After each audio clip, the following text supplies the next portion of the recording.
नमस्कार दोस्तों, मैं ज्योतिष आचार्य वासुदेव मिश्रा आपका अपने चैनल एस्ट्रो मास्टर वासु में हार्दिक अभिनंदन करता हूं। दोस्तों, आज का यह ज्योतिष का कार्यक्रम आप सभी मिथुन राशि वालों के लिए सेनापति मंगल के मार्गी चाल प्रभाव को लेकर बड़ा ही खास कार्यक्रम साबित होगा। जी हाँ, भूमिपुत्र मंगल बीते 26 फरवरी 2025 की प्रातःकाल 8:48 पर अपनी वर्तमान शत्रु राशि यानी कि आपकी राशि मिथुन राशि में ही रहते हुए वक्री से मार्गी हो चुके हैं और आने वाले अप्रैल महीने की 2 अप्रैल तक आपकी राशि से ही गोचर करते हुए आपको परिणाम प्रदान करेंगे और इसके पश्चात कर्क राशि में प्रवेश कर जाएंगे। तो ऐसे में सेनापति मंगल का आपकी राशि से मार्गी गोचर आप सभी मिथुन राशि वालों के लिए क्या परिणाम लेकर आया है, इस गोचर काल के दौरान मंगल कहाँ कहाँ पर आपको शुभ परिणाम प्रदान करेंगे, तो कहाँ कहाँ पर आपको सावधानी बरतनी होगी और किस प्रकार मंगल की ताकत पूरी दुनिया को आपका असली पावर दिखाएगी, सभी बातें बहुत ही विस्तार के साथ आपको बताएंगे। इसलिए वीडियो को लास्ट तक देखिए और अगर आप अपनी जन्म कुंडली पर हमसे परामर्श लेना चाहते हैं तो आपको हमारा कॉन्टैक्ट नंबर स्क्रीन पर और डिस्क्रिप्शन बॉक्स में मिल जाएगा, जहां से आप व्हाट्सएप के थ्रू अपॉइंटमेंट लेकर अपनी जन्म कुंडली का बड़ी बारीकी से अध्ययन करा सकते हैं। वैसे देखा जाए तो मंगल का गोचर एक राशि में ज़्यादा दिनों तक नहीं होता। इनका जो गोचर काल है ना दोस्तों, वह लगभग 45 दिनों तक का होता है। लेकिन जब भी चर्चा आती है गोचर में मंगल की, तो सदैव इसकी चर्चा बृहद रूप से करते हैं। ऐसा क्यों? क्योंकि कर्म प्रधान विश्व रचि राखा। तो जो लोग मेहनती हैं, पुरुषार्थी हैं, रिस्क लेने से नहीं डरते, हर मुश्किल परिस्थिति का डट कर सामना करते हैं, ऐसे लोगों के लिए मंगल के गोचर को समझना आवश्यक हो जाता है। और जब बलवान अवस्था में गोचर करते हैं मंगल, तो अपने कारक तत्वों से संबंधित सभी प्रकार के शुभ परिणाम प्रदान करते हैं और इस बार भी कुछ ऐसा ही परिणाम आपको अपने जीवन काल में दृष्टिगोचर होगा। अब देखिए, आप सभी मिथुन राशि वालों के लिए मंगल अभी आपके पहले घर यानी कि आपकी राशि से गोचर कर रहे हैं और वहीं पर ही वक्री से मार्गी हुए हैं। पहला घर आपकी पर्सनालिटी का होता है, आपके व्यक्तित्व का, आपके स्वभाव का होता है। ओवरऑल सब कुछ आपके पहले घर से भी देखा जा सकता है और मंगल आपके लिए षष्ठ भाव और लाभ भाव के स्वामी बनकर आपकी राशि में मार्गी हुए हैं, अर्थात दूसरे भाव की तरफ इनकी जाने की टेंडेंसी है, आपके संचित धन की तरफ। अब लाभ भाव के स्वामी बनकर के आपके संचित धन की ओर अग्रसर हैं। तो ऐसे में आप समझ सकते हैं मंगल का यह गोचर आपके लिए कितना महत्वपूर्ण होगा। जी हाँ, इसलिए मंगल इस गोचर काल के दौरान आपके जीवन काल में पहले तो धन से संबंधित तमाम प्रकार की परेशानियों को दूर कर देंगे, चाहे धन आगमन से संबंधित परेशानी हो या फिर धन संचयन से संबंधित परेशानी। वहीं दूसरी तरफ आपके पराक्रम, पुरुषार्थ, आपके साहस की वृद्धि करेंगे। वैसे तो आपके पराक्रम की वृद्धि होना यह आपके कार्य क्षेत्र के दृष्टिकोण से अच्छा है, लेकिन क्रोध और अभिमान की भी वृद्धि होगी। तो ये दोनों चीज़ें रिश्तों में मधुर तनाव, टकराव उत्पन्न करते हैं। रिश्तों में प्रेम की आवश्यकता होती है, समर्पण की आवश्यकता होती है, लेकिन मंगल जस्ट अपोजिट प्लेनेट है। इसलिए इस गोचर काल के दौरान आपको अपने क्रोध पर नियंत्रण रखना होगा। धैर्यता के साथ, शालीनता, विनम्रता के साथ हर किसी से पेश आना है। बाकी आपका साहस, आपकी मेहनत, आपका पराक्रम जीवन के हर क्षेत्र में आपको श्रेष्ठ सफलता प्रदान करेगी, चाहे आप कोई भी कार्य क्यों न करते हैं। इस गोचर काल के दौरान मंगल आपकी जीवन काल में हर प्रकार से एक नहीं बल्कि अनेक अवसर चारों दिशाओं से खोलते हुए नजर आएंगे। खास करके ऐसी जगहों पर आपका योगदान विशेष होगा जहां पर निडरता की आवश्यकता होती है, रिस्क लेने की जरूरत होती है। ऐसे जगहों पर इस समय आपका कनेक्शन काफ़ी मजबूती से देखी जा सकती है। बाकी मंगल आपके व्यक्तित्व में सकारात्मक ऊर्जा का संचार करेंगे, आपके स्वास्थ्य में सुधार करेंगे और आपके इम्यून सिस्टम, रोग प्रतिरोधक क्षमता को बढ़ाएंगे। वहीं दूसरी तरफ कार्य क्षेत्र में भी आपकी कार्य कुशलता और कार्य के प्रति आपकी जो समर्पण भावना है वह लोगों के बीच आपको केंद्र बिंदु बनाएगी।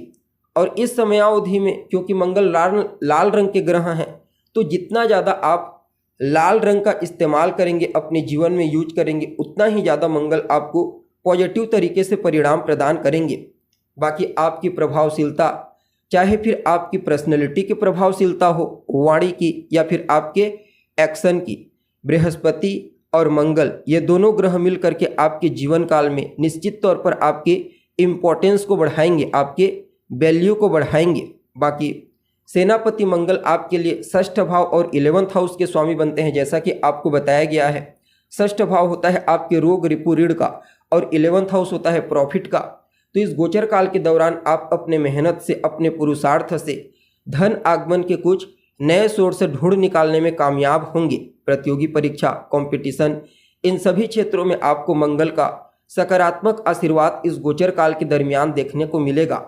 इवन मंगल आपके शत्रुओं को भी शांत कर देंगे, चाहे फिर नौकरी के क्षेत्र में हो, व्यापार के क्षेत्र या फिर यूँ समझ लीजिए पढ़ाई के क्षेत्र। आपके प्रतिद्वंदी पस्त हो जाएंगे और आपकी महत्वाकांक्षा भी उच्च लेवल की रहेगी। आप अपनी इच्छा को पूरी करने के लिए ताबड़तोड़ मेहनत करेंगे और भाग्य का साथ भी आपको मिलेगा। लेकिन भाग्य से ज़्यादा आप अपने पुरुषार्थ पर, अपने मेहनत पर विश्वास करेंगे और हर कार्य को अपनी मेहनत से, अपने साहस से करने की वजह से और हर लक्ष्य को प्राप्त करने के लिए खुद के ऊपर डिपेंडेबल होना वास्तव में मंगल के इस गोचर को आपके लिए बड़ा ही अद्भुत बना रहा है। इसमें कहीं कोई दो मत वाली बात नहीं कि इस गोचर काल के दौरान आप उन्नति ना करो, तरक्की ना करो, क्योंकि मंगल काल पुरुष की कुंडली में पहले घर के मूल स्वामी बनते हैं। मेष राशि आती है पहले घर में, तो पहला घर मंगल का घर होता है। फलतः यह गोचर हर प्रकार से आपको सकारात्मक परिणाम प्रदान करेगा। वैसे तो कार्य क्षेत्र में आपके कार्य करने की क्वालिटी में भी निखार आएगा।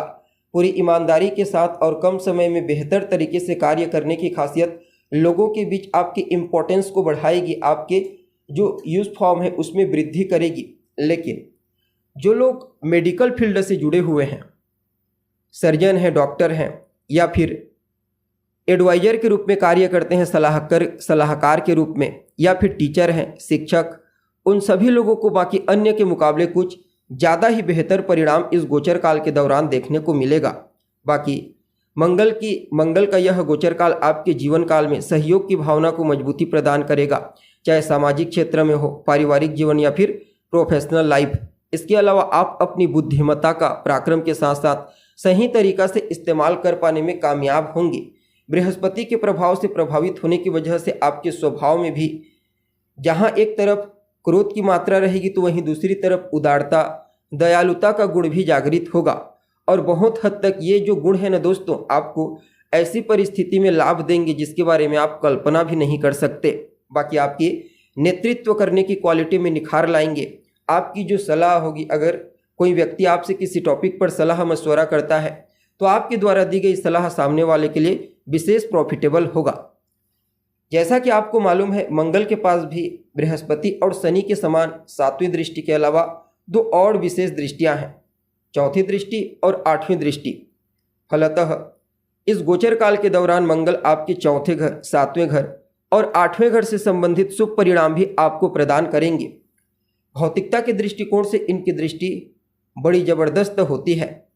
बलवान अवस्था में गोचर कर रहे हैं तो इस समयावधि में आप अपनी ऊर्जा का व्यापार के क्षेत्र में सही इस्तेमाल करेंगे। किसी नए कार्य का शुभारंभ करने के लिए भी समय बड़ा ही उत्तम रहने वाला है। जीवन साथी के साथ, माता के साथ सहयोगात्मक स्थिति काफ़ी अनुकूल रहेगी, लेकिन उनके साथ किसी भी प्रकार से वैचारिक मतभेद ना हो, टकराव की स्थिति उत्पन्न ना हो, इस बात का आपको ध्यान रखना है। बाकी सामाजिक क्षेत्र में आपका वर्चस्व बढ़ेगा। राजनीति में भी पकड़ पहले के मुकाबले अच्छी खासी देखी जा सकती है। बस इस गोचर काल के दरमियान आपको किसी भी प्रकार से न तो स्वास्थ्य को लेकर के लापरवाही बरतनी है और न ही रिश्तों को लेकर के लापरवाही बरतनी है। बाकी मंगल आपको बड़ा ही जबरदस्त परिणाम इस गोचर काल के दरमियान प्रदान करेंगे। कुल मिलाकर के समय को बड़ा ही बेहतर कहा जा सकता है। फिर भी क्या कुछ उपाय आप कर सकते हैं? दशरथ कृत शनि स्तोत्र का पाठ करना, 1, अपने माथे पर लाल चंदन का तिलक लगाना, 2, और हनुमान जी के मंदिर में जाकर उनका दर्शन करना, हनुमान चालीसा का पाठ करना, 3। ये 3 उपाय आपके लिए इस मार्गी गोचर को मंगल के और अनुकूल बना देंगे। तो दोस्तों, उम्मीद है प्रोग्राम अच्छा लगा होगा। अभी के लिए बस इतना ही। पुनः मुलाकात होगी एक नए एपिसोड में। तब तक के लिए नमस्कार।